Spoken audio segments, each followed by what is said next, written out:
Le 2 novembre 2023, les deux astronautes Jasmine McBailey et Laurel O'Hara font une sortie à l'extérieur de l'ISS pour une opération de maintenance sur un système mécanique permettant aux panneaux photovoltaïques de la station de suivre le Soleil en continu. Elles prennent avec elles leur boîte à outils, une trousse blanche remplie d'outils spécialement conçus pour le travail dans le vide de l'espace. Solidement arrimée à la station, l'une d'elles décide de tendre le bras pour récupérer un outil. Mais malheureusement, elle tombe uniquement dans le vide de l'espace. La trousse s'est tout simplement mise à dériver dans l'espace et est impossible à rattraper. La boîte à outils a tout simplement déserté et se retrouve maintenant en orbite autour de la Terre, 4 minutes devant l'ISS. Elle est suffisamment brillante que pour être vue de la Terre en pleine nuit avec une paire de jumelles. Malheureusement, après quelques mois de rotation, elle a fini par rentrer dans l'atmosphère et se désintégrer. Tout simplement une étoile filante à près de 100 000 $. Impossible donc de l'observer aujourd'hui. Bon, il faut dire que c'est pas la première fois qu'une boîte à outils est perdue dans l'espace. Déjà en 2008, un autre astronaute avait laissé échapper sa caisse lors d'une opération de maintenance. Mais bon, sur cette chaîne, on n'est pas là vraiment pour parler de l'espace, je laisse ça à AstronoGeek. Nous, on va surtout se concentrer sur le contenu de cette trousse à outils, quels sont les outils qu'elle contenait, qui fabrique ces outils, et pourquoi est-ce que c'est cela qu'on prend et pas d'autres. On va essayer de répondre à toutes ces questions dans cette vidéo.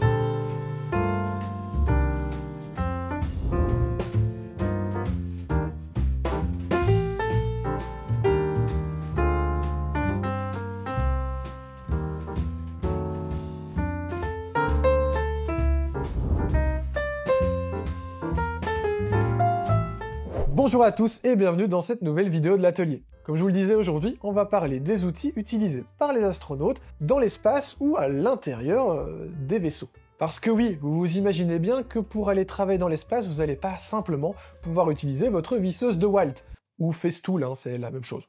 Bon, d'abord, essayez de vous imaginer utiliser votre visseuse avec vos gants de ski. Alors, c'est pas facile déjà, mais alors imaginez avec une combinaison complète, un scaphandre, un casque et tout ça dans le vide.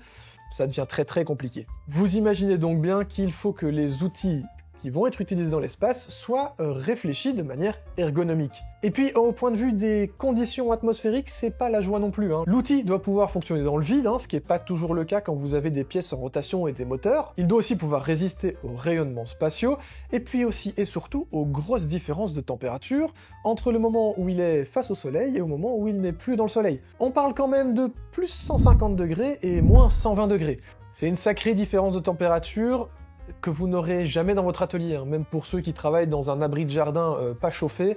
Donc non, enrouler votre DeWalt dans du papier aluminium n'en fait pas un outil pour pouvoir bricoler dans l'espace. Au départ, il n'y avait pas forcément besoin d'outils pour aller dans l'espace. Enfin, je veux dire, personne n'avait prévu d'aller bricoler là-bas. C'est pas Leica qui allait faire la vidange d'huile de son vaisseau, et Sputnik n'était pas vraiment prévu pour avoir de la maintenance. C'est donc le début des missions Apollo qui va lancer le questionnement de l'outillage dans l'espace. Tout d'abord, bien pour pouvoir réaliser du travail scientifique et récupérer des échantillons, mais aussi pouvoir faire des réparations sur place pendant la mission. Mais ça, on va en reparler un peu plus tard avec les maintenances de Hubble et de l'ISS. Tout commence donc au moment où les Américains, qui sont en train de perdre la course à l'espace, décident d'envoyer des hommes sur la Lune avec une technologie plus proche de la machine à écrire que de la machine sur laquelle vous regardez cette vidéo. Alors évidemment, en plus de juste vouloir mettre une raclée aux Russes, l'idée c'est de ramener des échantillons scientifiques. Mais aussi de pouvoir mettre une raclée aux Russes, mais c'est scientifique d'abord. Il fallait donc concevoir des outils pour pouvoir réaliser des prélèvements sur la roche lunaire, mais aussi pouvoir faire des réparations sur place. Comme on l'a dit en début de vidéo, l'idée c'est de rendre ces outils extrêmement ergonomiques pour pouvoir être utilisés avec les combinaisons des astronautes, et puis aussi leur permettre de résister aux différences de température et à l'atmosphère dans laquelle ils vont devoir être utilisés. Mais la grosse difficulté du travail en apesanteur, c'est de pouvoir mettre de la force sur votre outil. Mais oui, si la moindre pression vers le bas vous fait décoller du sol, c'est pas évident de travailler. Imaginez-vous en train de forer dans un mur, et qu'à chaque fois que vous appuyez, votre échelle recule en glissant sur le sol. C'est chiant. Et c'est clairement handicapant quand on parle d'une foreuse qui doit créer des carottes dans le sol lunaire. La solution, travailler avec des outils à action nulle. En gros, pour forer avec une scie cloche, on envoie d'abord une aiguille dans le sol lunaire qui est reliée à un câble, et ce câble va donc tirer la foreuse vers le bas, ce qui permet d'annuler les forces. Et cette magnifique foreuse lunaire ALSD pour Apollo Lunar Surface Drill a été développée par Black & Decker. Mais Tout ça par le biais d'un contrat avec Martin Marietta, une entreprise spécialisée dans l'aéronautique spatiale. Cette foreuse sera réutilisée dans les missions Apollo 15, 16 et 17, et elle fonctionne évidemment sur batterie. Pas évident de trouver une prise de 120 volts sur la Lune. Le choix de la batterie, c'est du zinc-argent, tout simplement parce qu'elles ont le meilleur rapport poids-puissance. Et quand on envoie des objets dans l'espace, le poids, c'est hyper important. Je vous laisse dans la description tout le dossier réalisé par la NASA sur cette foreuse, parce qu'évidemment, en plus du système de moteur, du système de forage, il y a aussi tout le système ergonomique qui a dû être travaillé, testé et essayé avant de pouvoir être envoyé sur la Lune. Parce que même un simple marteau, c'est pas anodin quand tu veux pouvoir l'utiliser sur la Lune. Il va falloir tout réfléchir en termes d'ergonomie et aussi au niveau du poids. Vous remarquerez par exemple cette petite protubérance au bout de la poignée qui permet d'éviter que le marteau ne puisse échapper des mains de l'astronaute. Parce que bon, c'est déjà chiant quand tu perds ton marteau sur un chantier, mais alors dans l'espace, si quand tu le lances, il décolle et tu le retrouves plus. Au niveau du poids, les premiers pesaient à peine 830 grammes, mais les suivants vont commencer à peser un peu plus d'1 kilo. La tête, elle est réalisée en acier carbone recouvert d'aluminium, et la poignée, c'est tout simplement de l'alliage d'aluminium.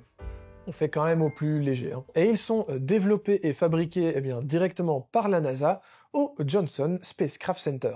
Parce que oui, c'est carrément du marteau sur mesure, on n'est pas sur du produit Parkside, les amis. Alors évidemment, ils ne clouaient pas des planches sur la Lune, l'idée du marteau c'était principalement de casser des cailloux ou d'enfoncer les tubes de carottage avant d'y mettre la foreuse. On pouvait aussi leur additionner un long manche pour les transformer en houe et creuser des sillons. Je vais évidemment vous passer toutes les pelles, râteaux et autres grandes cuillères qui ont été utilisées dans les missions Apollo. Ce sont à chaque fois des outils qui ont été développés par la NASA, pour la NASA et pour les astronautes. Ça n'a pas beaucoup d'intérêt. D'ailleurs, un autre outil développé, pas par la NASA mais pour un besoin bien spécifique, c'est le bouton s'abonner, qui est juste là en dessous. N'hésitez pas à cliquer dessus si c'est pas déjà fait. Même si certains voudraient bien retourner sur la Lune, voire même carrément plus loin, actuellement on n'a plus vraiment besoin de ce type d'outils puisque on travaille plus sur les astres. Par contre, il y a d'autres endroits dans l'espace où les outils sont quand même très intéressants, comme par exemple l'ISS. En général, cette trousse à outils, elle contient à peu près toujours les mêmes outils. Ces outils n'ont à la base pas été créés pour la station internationale, mais surtout pour les opérations de maintenance du satellite Hubble. On va commencer par l'outil avec le nom le plus drôle quand on le traduit en français, l'extracteur de rondelles. Et oui, vous l'avez compris dans son nom, son but c'est juste d'extraire les rondelles, et grâce à sa longue tige, je ne ferai pas de blague, il permet de garder les rondelles et de ne pas les perdre, parce que oui, dans l'espace, votre plus grand ennemi, c'est le vide autour de vous. Et puis surtout, dans l'espace, personne ne vous entendra crier. Ceux qu'on la ref. Comme je le disais, ces outils ils ont été à la base surtout développés pour le télescope Hubble. Alors, au tout début, il n'était pas prévu réellement de faire de la maintenance dans l'espace, et donc le télescope il a été monté et fabriqué sur Terre, avec des outils normaux qu'on utilise sur Terre, et donc des vis aussi qu'on utilise sur Terre. Il a donc fallu développer une petite visseuse maniable et facile à utiliser dans l'espace pour pouvoir dévisser les 111 vis qui maintiennent le boîtier auquel doivent accéder les astronautes. Ça, c'est pour ces 111 petites vis un peu chiantes. Pour tout le reste, je vous présente la visseuse de l'espace. C'est tout simplement la visseuse iconique de la NASA. Elle a été développée pour la seconde mission de maintenance de Hubble en 1997. Elle a été tellement appréciée par les astronautes qu'elle fait encore actuellement partie de leur caisse à outils. D'ailleurs, elle faisait certainement partie de celle de Yasmine et l'autre là quand l'ont perdue dans l'espace. C'est une visseuse tellement remplie de technologie qu'elle donne vraiment envie, presque envie d'en avoir une à l'atelier. Autant vous dire qu'une visseuse Festool, ça fait pas le figure à côté. Bon, l'engin, il sert juste à boulonner et déboulonner, mais je vous rappelle qu'on est dans l'espace, donc il a quand même un microprocesseur et un panneau de commande qui permet de régler pas mal de paramètres, comme par exemple la vitesse, le couple et le sens de rotation. Bon, jusque-là, c'est normal, ça on sait le faire sur nos visseuses aussi. Mais il permet aussi et surtout de programmer le nombre de tours, et dans quel sens il faut faire ce nombre de tours, et puis surtout, il va tout enregistrer, ce qui permet de réutiliser exactement les mêmes paramètres pour un boulon suivant, ce qui évite de devoir les régler à chaque fois. D'ailleurs, Black & Decker, elle est là la vraie smart visseuse. En même temps, je vous rappelle qu'ici, on parle de travailler dans l'espace, avec un temps limité, et il faudrait vraiment pas péter la tête de vis parce qu'on a vissé un peu trop fort, ou pas la visser assez fort et devoir y retourner après. Donc, c'est déjà bien chiant sur Terre quand on a un problème avec une vis, mais alors dans l'espace, avec toute cette technologie embarquée, ça en fait tout simplement l'outil le plus cher de la boîte à outils des astronautes. Ne comptez certainement pas en avoir une chez vous, c'est impossible, c'est mort. Sauf s'il y en a un qui perd encore sa boîte à outils et qu'en revenant sur Terre, elle brûle pas complètement, là il y a peut-être moyen. Donc suivez l'ISS avec vos jumelles de temps en temps, peut-être qu'il y a 2-3 outils qui vont... C'est pas... Chaud, ouais, super chaud, ouais. J'y comprends pas trop dessus. Non. Alors, autant perdre une vis dans l'atelier, c'est déjà bien chiant, hein. On a tous passé 3 heures à chercher la vis qu'on a entendu faire gling, clang, plouk, donc elle doit être tombée à tel endroit parce que... Imaginez dans l'espace, quand vous avez une vis qui vous échappe, c'est la galère. Et c'est pour ça que la NASA a mis au point, spécialement pour les missions Hubble, cette plaque des captures des attaches. C'est tout simplement une plaque en plexiglas qui peut prendre plusieurs formes et dimensions selon le travail à réaliser, qui se fixe sur l'endroit où vous allez travailler, qui vous permet de faire passer votre outil pour atteindre la vis, mais qui par contre empêche la vis de sortir. Comme ça, elle est bien coincée entre ce que vous avez démonté et la plaque de plexi, et elle ne part pas loin, là-bas, dans l'espace. Et puis ça vous évite surtout de devoir aller nager derrière ce maudit boulon qui est parti là-bas très loin. Maudit boulon. Non, c'est raciste. Je crois qu'ils vont pas aimer, là. Tous ces outils, ils sont évidemment mis au point et testés sur Terre avant d'être envoyés dans l'espace, directement par les astronautes. Et comme ça, ils peuvent recalibrer un petit peu et voir si ça marche bien. Et puis surtout, ces réparations, elles sont aussi préparées sur Terre. Ça devient carrément des chorégraphies à retenir, plus que vraiment de la réparation. Vous imaginez bien qu'on ne va pas réparer Hubble ou l'ISS comme on changerait une ampoule sur une voiture. Et vous voyez déjà la galère que c'est maintenant de changer une ampoule sur une voiture, hein, parce que c'est pas que moi quand même, hein, ça devient de plus en plus compliqué. Alors imaginez dans l'espace, quand c'est pas juste une ampoule. Parce qu'il faut imaginer faire tout ça avec une combinaison, des gants, un casque, dans le vide, avec du temps limité. Voilà quoi, c'est une petite réparation sympa quoi. Une différence entre aller 5 minutes raboter du bois et sortir de l'ISS pour aller réparer un panneau solaire, quoi. Mais évidemment, il n'y a pas que l'extérieur de l'ISS qui a besoin de réparation. À l'intérieur aussi, on peut avoir besoin de quelques outils. C'est pour ça que l'ISS comporte aussi une caisse à outils à l'intérieur. Bon, évidemment, c'est pas exactement la même que la petite caisse de secours que vous avez dans votre garage, là, à côté de la boîte de trucs qui pourraient servir un jour. Mais bon, on est quand même sur des outils beaucoup plus standards, puisque les conditions à l'intérieur de l'ISS sont beaucoup plus proches des conditions à l'intérieur de votre maison ou de votre garage. Bon, il faut le dire super vite celle-là, mais... Évidemment, il sélectionne des outils de très bonne qualité et très résistants, mais on reste sur des outils de base de marques commerciales qu'on pourrait avoir chez nous. On peut rapidement faire une petite liste, même si c'est difficile de trouver les marques exactes de chaque outil. Je vous mets dans la description les sources et vous trouverez les photos de la boîte à outils de l'ISS si vous voulez vous-même vous amuser à essayer de savoir quel outil et de quelle marque. On peut en tout cas par exemple y voir des tournevis de la marque Snap-on, une marque américaine qui collabore avec la NASA depuis le début de la conquête spatiale. D'ailleurs, c'est une marque assez intéressante, on pourrait en parler dans une vidéo, dites-nous dans les commentaires si ça vous intéresse. Dans le premier tiroir de leur caisse à outils, on retrouve de nombreuses clés en pouces et en métrique. Ah oui, évidemment, station internationale, hein, obligé d'avoir les deux. Dans le second tiroir, ce sont des douilles, des racagnacs et des clés dynamométriques. D'ailleurs, certaines de ces clés, elles sont de la marque Snap-on aussi, hein, ou Snap-on. Alors évidemment, les couleurs, elles sont pas là pour faire joli. Les bleus et verts clairs, ce sont les dimensions en pouces, alors que les bleus et verts foncés sont les dimensions en métrique. Et évidemment, les poignées vertes vont avec les douilles vertes et les poignées bleues vont avec les douilles bleues, hein. Finalement, il n'y a pas besoin d'être ingénieur pour être astronaute à la NASA, c'est niveau maternel, c'est assez simple, je pense qu'on peut tous y aller. Le troisième tiroir, c'est les tournevis et les douilles spéciales. D'ailleurs, vous remarquerez qu'il n'y a pas beaucoup de tournevis différents, mais en même temps, on se doute que dans la station internationale, ils ont essayé d'uniformiser et de ne pas avoir 40 tailles de vis différentes, et puis surtout, toutes avec la même tête, hein. Je suppose qu'ils ont évité les têtes de vis fendues, déjà chiant sur Terre, mais alors dans l'espace, je pense que si on pouvait s'en passer. Le quatrième tiroir, ce sont des pinces et des cutters, des pinces Craftsman, semble-t-il. Et le cinquième tiroir, un peu comme tous les cinquièmes tiroirs de boîte à outils, c'est le reste. Des marteaux, des bras de levier, des barres, des tiges, des trucs un peu particuliers. D'ailleurs, le marteau, c'est un marteau anti-rebond, qui va donc absorber le choc à chaque fois, ce qui est bien pratique quand tu travailles en 0G quand même. Mais malgré cette magnifique boîte à outils, qui rend peut-être certains d'entre vous jaloux, il pourrait arriver que vous n'ayez pas pile le bon outil pour une utilisation bien précise. Et vous imaginez bien qu'évidemment, il n'y a pas le roi Merlin juste à côté, il n'y a pas non plus de voisin hyper cool qui peut vous prêter sa petite clé Allen numéro 2 que vous n'aviez plus parce que...